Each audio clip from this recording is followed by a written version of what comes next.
மக்கள் நலத்திட்ட நாயகர் மாண்புமிகு சீனாதானா அண்ணாச்சி அவர்கள் சிறப்புரையாற்றுவார்.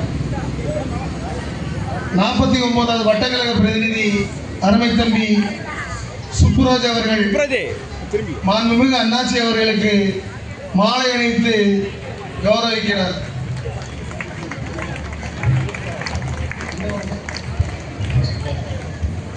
அடுத்தபடியாக 49வது வட்டக்கழக அம்மா பேரவை சார்பாக சால்வை அணிக்கப்படுகிறது. அருமையினர் புதுக்கோட்டை சால்வை அணிவிக்கிறார்.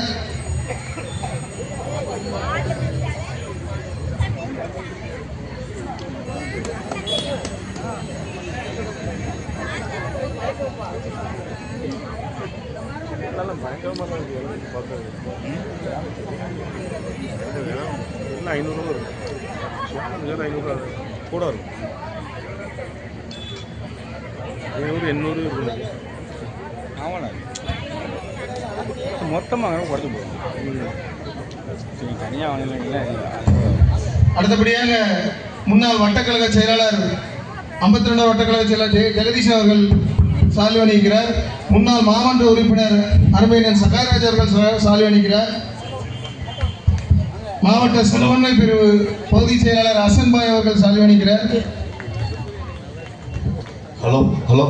அடுத்தபடியாக முன்னாள் ஊராட்சி கழக செயலாளர் அன்புணன் கோட்டாலமுத்து அவர்கள் சால்வை அணிவிக்கிறார்.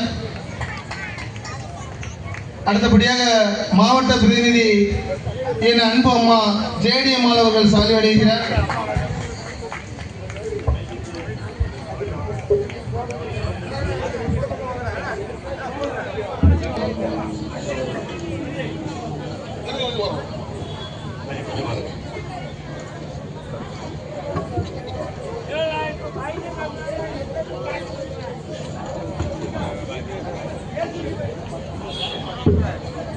இந்த நல்ல வேலையை தந்த எல்லாம் வல்ல இறைவனுக்கு நன்றி செலுத்திக் கொண்டு வாழ்ந்து மனைவியால் வாழ்ந்து கொண்டிருக்கின்ற ஒரே தலைவன், ஒப்பற்ற தலைவன்,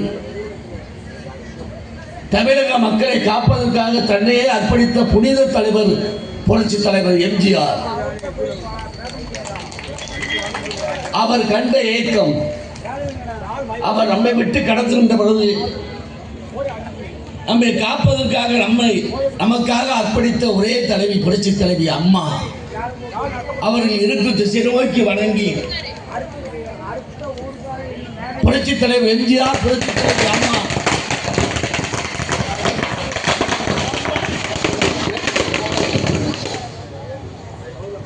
புரட்சி தலைவி அம்மா இவர்கள் விட்டு சென்ற பணியை, மக்களை காக்கின்ற பணியை, கழகத்தை காக்கின்ற பணியை சிறப்பாக நடத்தி கொண்டிருக்கின்ற சேலம் தந்த சிங்கம்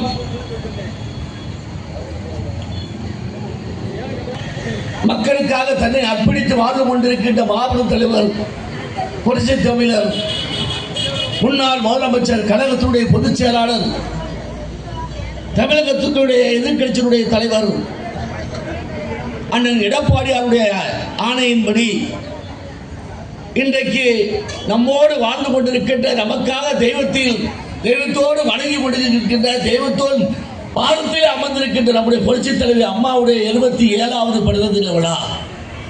இந்த விழா சிறப்பாக நடைபெற்றுக் கொண்டிருக்கின்றது.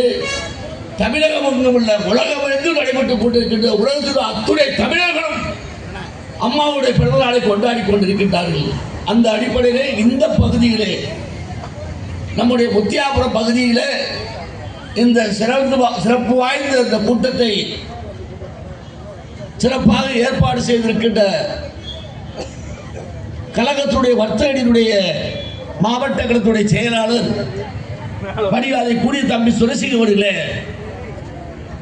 இந்த நல்ல நிகழ்ச்சியிலே முன்னிலை வைத்து தந்து கொண்டிருக்கின்ற மரியாதை கூடிய, நான் பொறுப்புகளை பேர் சொல்லாவிட்டால் பேரை மட்டும் சொல்லலாம் என்று நினைக்கிறேன், வருத்தப்பட வேண்டாம். மரியாதைக்குரிய சகோதரர்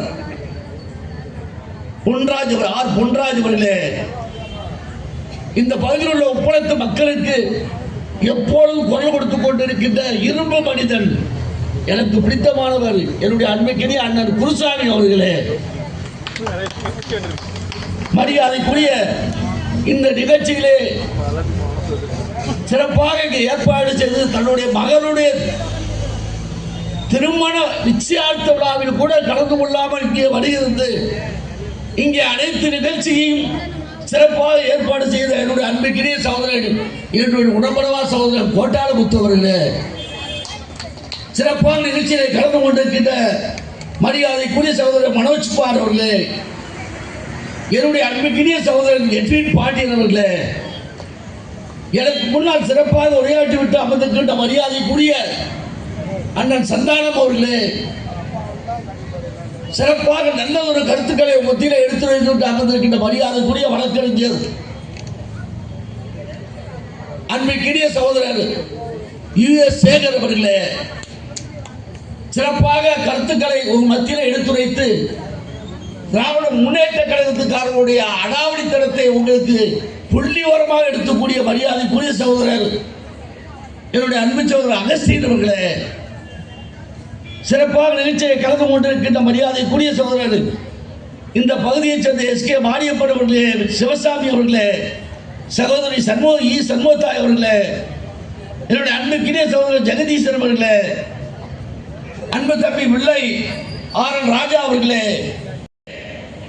ஜெகதீஸ்வரன் அவர்களே, மனோகர் அவர்களே, சகாயராஜ் அவர்களே, சிறப்பாக நிகழ்ச்சியை கலந்து கொண்டிருக்கின்ற நம்முடைய கழகத்தினுடைய முன்னோடியாக இந்த பகுதியை விலகிக் கொண்டிருக்கின்ற மரியாதைக்குரிய சகோதரி அன்பு சகோதரி பாப்பா அவர்களே, உமா அவர்களே, காரியம்மாள் அவர்களே, முத்துலட்சுமி அவர்களே, சாந்தி அவர்களே, இன்னைக்கு தெய்வத்தின் தெய்வமாக விளங்கிய மாண்பு புரட்சித் தலைவர் அம்மாவுடைய நெஞ்சத்திலே என்றும் எப்பொழுதும் நீக்கமர நடந்திருக்கின்ற மரியாதைக்குரிய மகளிரை சேர்ந்த என்னுடைய அன்பு சகோதரிகளே, வருகின்ற கழகத்தினுடைய முன்னோடிகளே, வியாபார பெருமதி மக்களே, மரியாதைக்குரிய காவல்துறை நண்பர்களே, பத்திரிகை நண்பர்களே, தொலைக்காட்சி நண்பர்களே, உங்கள் அத்துடைய பேரனுக்கும் என்னுடைய நெஞ்சாத நன்றி கொண்டு தாய்மார்கள் கூட சொல்லிக்கிற உங்களுக்கு நேரம் இருக்கும், சீக்கிரமா நான் முடிச்சிடுறேன். உங்க சகோதரன் பேசுறேன், ஒரு 10 நிமிஷம் மட்டும் பேசி முடிச்சிடுறேன். நான் கேட்கிற கேள்வி மட்டும் தான், வேற ஒன்றும் இல்லை. நீங்க கடந்ததுல 300 ரூபாய்க்கு ஓட்டு போட்டீங்க, திமுக ஓட்டு போட்டோம், நம்ம என்னத்தை கண்டோம்? கொஞ்சம் யோசனை பண்ணுங்க. நீங்க என்ன நடக்குது ஆட்சியில பாருங்க, எங்க பார்த்தாலும் கஞ்சா, எங்க பார்த்தாலும் தண்ணி. நம்ம 300 ரூபாய்க்கு ஓட்டு போடுறோம், அவன் 1000 ரூபாய் கொடுக்க நான் கொடுத்தானா? சொல்லுங்க, 1000 ரூபாய் கொடுக்க கொடுத்தானா? கொடுக்கல. 1000 ரூபாய் சிலருக்கு கொடுத்தா அது அவன் என்ன கேட்டா திரும்ப? நான் எல்லா மேடையிலும் பேசுறேன். என் பையன் கூட சொன்னான், ஒயாரும் இதே சொல்லுன்னு. விலங்குறதானே சொல்ல முடியும், மக்களுக்கு புரியுதானே சொல்ல முடியும். நான் கேட்க அம்மா அவன் கேட்க 1000 ரூபாய் நாங்க கொடுப்போம், தகுதியான பெண்களுக்கு கொடுப்போம் அப்படிங்க. யார் சொல்றா? ஸ்டாலின் சொல்றா தகுதியான பெண்களுக்குன்னு. நான் கேட்கிறேன், அடே எங்க தமிழகத்து பெண்களை தகுதியை பார்க்கறதுக்கு உனக்கு என்னடா தகுதி இருக்கு சொல்லு. ஒரு பெண்ணை பார்த்து தகுதி இருக்கான்னு கேட்கறது யார் கேட்பா? பொண்ணு பார்க்க போன இடத்துல மாப்பிள்ளோட்டுக்காரன் கேட்பான், அந்த பிள்ளையோட தகுதி என்னன்னு உண்டா இல்லையா? கல்யாணம் கட்ட பிறகு அவன் கணவன் கேட்பான், என் பொண்ணு என் பொண்டாட்டிக்கு என்ன தகுதின்னு அவன் கணவன் கேட்பான். அது மட்டுமல்ல, அது வாரிய பிள்ளையா இருந்தா தாய் தப்ப கேட்பான், என் பெண்ணுக்கு தகுதி என்ன இருக்குன்னு. எங்க பெண்களை பார்த்து தகுதி இருக்கான்னு கேட்கறதுக்கு நீ யாரா? உனக்கு என்ன தகுதி இருக்கு? நான் கேட்க, இன்னைக்கு தமிழகத்தை குடியாரத்தான ஆக்கி வச்சிருக்க. உன் தங்கச்சி சொன்னால கனிமொழி என்ன சொன்னா? தமிழ்நாட்டில் பூரா அவ்வளவு குடிச்சு செத்து போனாங்க, மகளிர் பூரா விதவியாயிட்டாங்கன்னு. அவன் கண்களுக்கு பூரா விதவியா தெரிஞ்சிருக்காங்க. ஏன்னா அவன் கட்சியில இருக்க பாதி பேர் அவன் விதையாத்தான் இருப்பாங்க. கடை நடத்துற பூரா அவன் தான் சொன்னால சொல்லி கேட்டு சொன்னான், என் சகோதரன் ஆட்சிக்கு வந்தா மதுவிலக்கு கொண்டு வருவேன்னு சொன்னார். சொன்னாரா இல்லையா?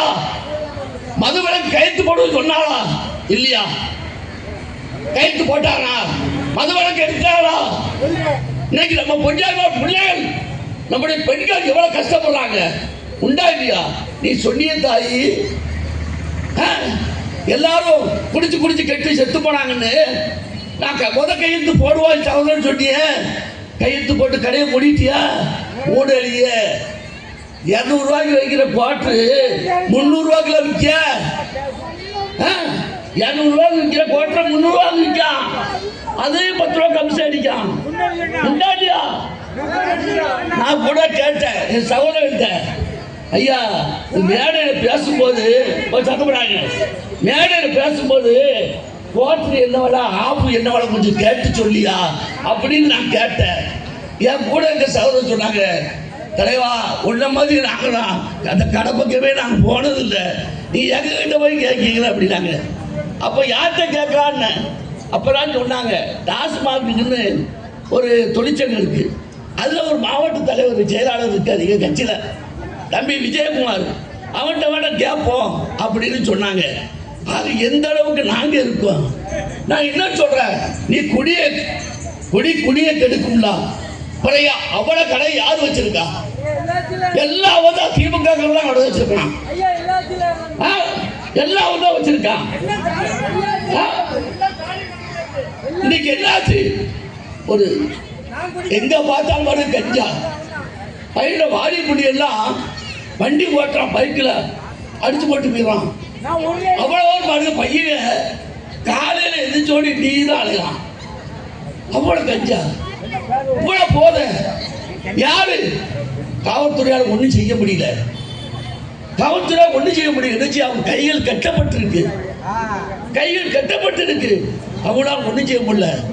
ஏன்னா விற்கிறது இவங்க காலம் தான், விற்கிறது இவங்க தான் விற்கா இல்லை சொல்ல முடியுமா? எடப்பாடி 4 வருஷம் தாண்டாங்களே, ஏதாவது இப்படி ஒரு பிரச்சனை உண்டா? இன்னைக்கு முன்னால பச்ச சகோதரர் சொன்னாங்க, எத்தனை கற்பழிப்பு, எத்தனை கொலை, பேப்பரை பாருங்க, எங்க பார்த்தாலும் கொலை கொள்ளை கற்பழிப்பு ஏன் நடக்கு? உண்மையிலே நான் கூட உங்களை சீக்கிரமா அனுப்புன்னு சொன்ன இதுக்கு தான். திமுக ராத்திரி தெருக்கு நிற்பான், ராத்திரி உங்களை பக்குவமா கொண்டு விடணும். அதான் நான் கூட சொன்னேன், காவல்துறை மட்டும் சொல்லியிருக்கேன், எங்க வேலை கொஞ்சம் கொடுத்து அனுப்பி வீட்டுக்கு பத்திரமா அனுப்பி விடணும். அவ்வளவு மோசமான ஆட்சி நடக்கு. காரணம் என்ன? நம்ம 300 ரூபாய்க்கு ஓட்ட போட்டோம். உடனே நீ 300 ரூபாய் வாங்கிட்டு போட்டீங்க, அவன் 1000 ரூபாய் தரணும், 1000 ரூபாய் தரல. ஆனா இன்னைக்கு குடிக்காடி எவ்வளவு ரூபாய் வாங்கிட்டு இருக்கான். நம்ம கணவர் மாதிரி எவ்வளவு பணத்தை கொண்டு போய் விட்டுக்கிட்டு இருக்காங்க, வாங்குற சம்பளத்தை கூட கொண்டு போய் கடை. சரி இவ்வளவு இருக்கு, இன்னைக்கு விலைவாசி எவ்வளவு கூடி இருக்கு. தேங்காய் பாத்தீங்களா, ஒரு தேங்காய் 70 ரூபாய் 80 ரூபாய் எந்த காலத்துல உண்டு? எடப்பாடி ஆட்சி காலத்துல தேங்காய் 70 ரூபாய் எவ்வளவு வித்தவா? இன்னைக்கு விற்க இடம் போட்டு வாங்க வேண்டியிருக்கு. நீங்க பாருங்க எல்லா விலைவாசி கூட. நீ தங்கம் அவ்வாடு ஏறிட்டு எவட்டை ஏமாத்துறான், கோடி கோடியா கொள்ளையடிக்காங்க. இன்னைக்கு ஓட்டணும் இங்கேயும் அப்படித்தான். இப்ப என்ன ஆட்சி நடக்கு? மன்னர் ஆட்சி நடக்கு. உண்டா இல்லையா? நாடோடி மன்னம் படம் பார்த்தீங்களா? அந்த புரட்சி தலைவர் எம்ஜிஆர் முதல்ல ஐயா கொஞ்சம் எதியா டாஸ்மாக் வேலை எல்லா இடத்துலயும் இப்படித்தான் இருக்கு. கேட்டா அவங்களும் அடிச்சுட்டு வந்துடுறாங்க, நம்ம அடியாம பேசிட்டு இருக்காங்க, அடிச்சுட்டு பேசுறாங்க. நம்ம பேசுற ஒண்ணும் முடியல, அவங்க பேசுறது முடியல.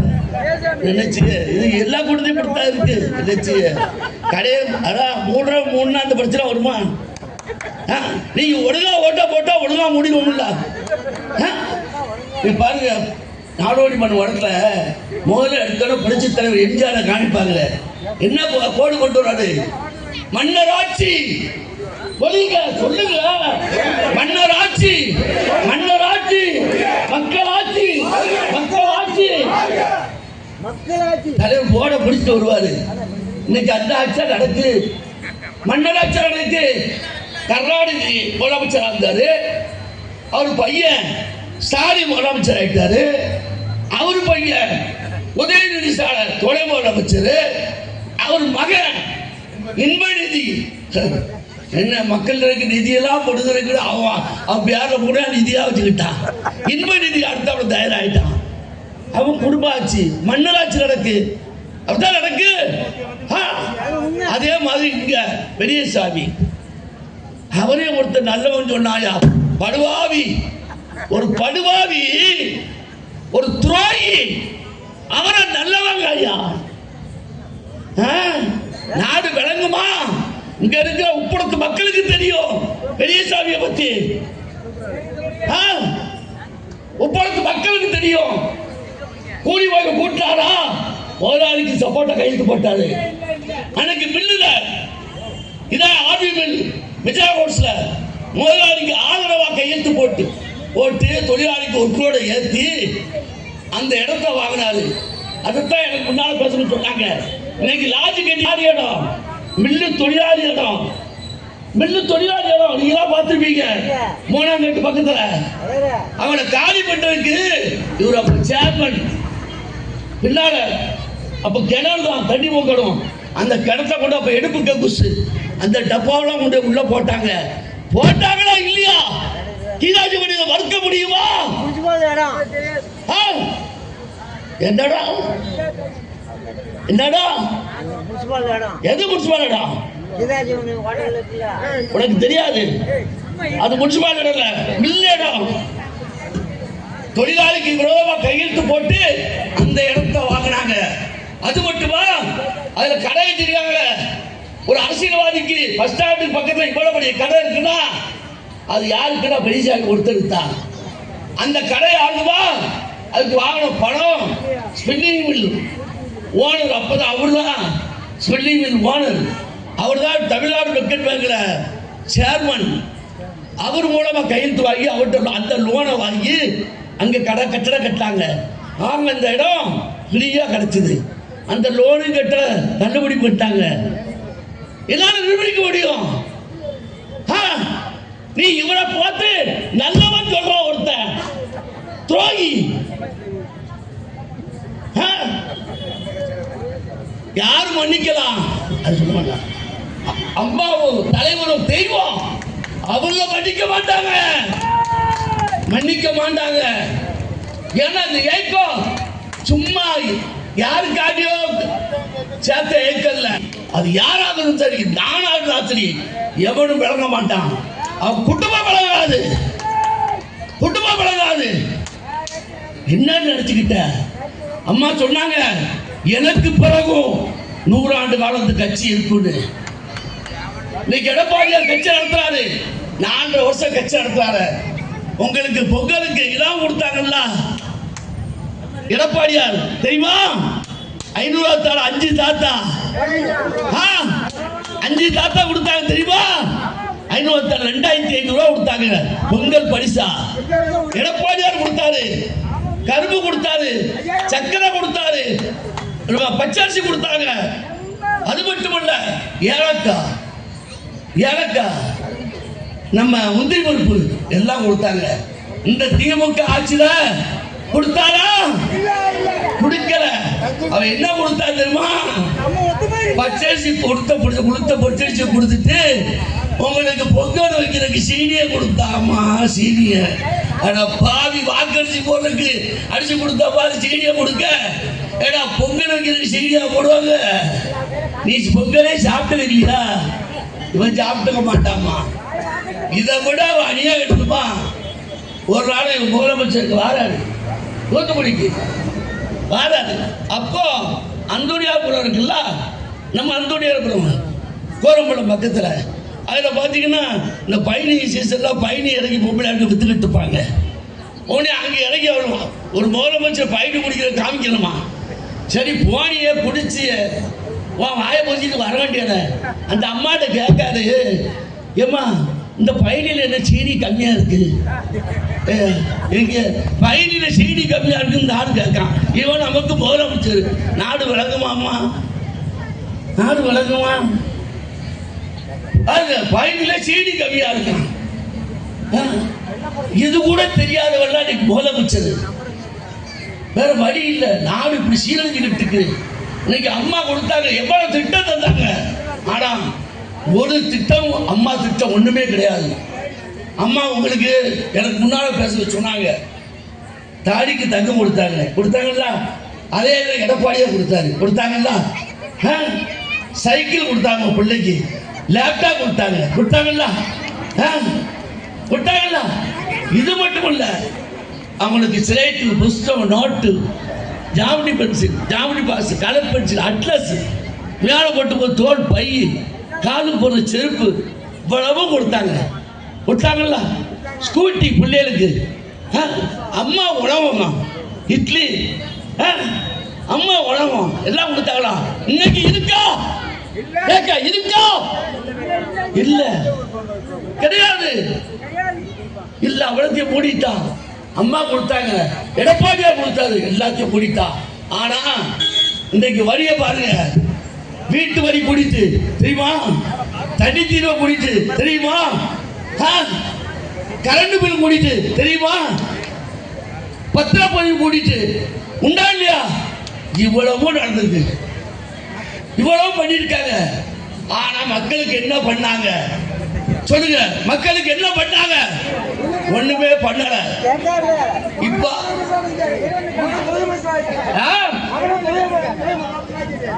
இப்ப அவங்க என்ன நடப்புனா, அதுல அவன் என்ன சொல்றா?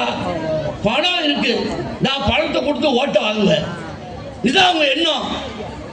பணம் இருக்கு, பணத்தை கொடுத்து ஓட்ட வாங்குவேன் அப்படிங்க. நீங்க சிந்திச்சு பாருங்க. இதெல்லாம் இந்த பிரச்சனை இருக்கு, எவ்வளவு பிரச்சனை ஓடிக்கிட்டு இருக்கு. இப்ப என்ன சொல்றாங்கம்மா? இருமொழி தான் வேணும், 3 மொழி வேண்டாம், இந்தி மொழிக, தமிழ் வாழுங்க அப்படிங்க. நான் கேட்க, ஸ்டாலின் அவர்களே, நீங்க இப்ப திருநெல்வேலிக்கு வந்தீங்கல்ல, அங்க வரும்போது இந்திக்காரனால கொட்டடிச்சு கூப்பிட்டான், இந்திக்காரனா கொட்டடிச்சு கூப்பிட்டான், உன்னை வரவேற்றான். அது மட்டும் இல்ல, கேரளா செட்டு வேணும். ஏன் தமிழ்நாட்டில் மேல இல்லையா? நீ தமிழ் வாழ்க்கை இல்ல, தமிழ்நாட்டில் மேல இல்லையா?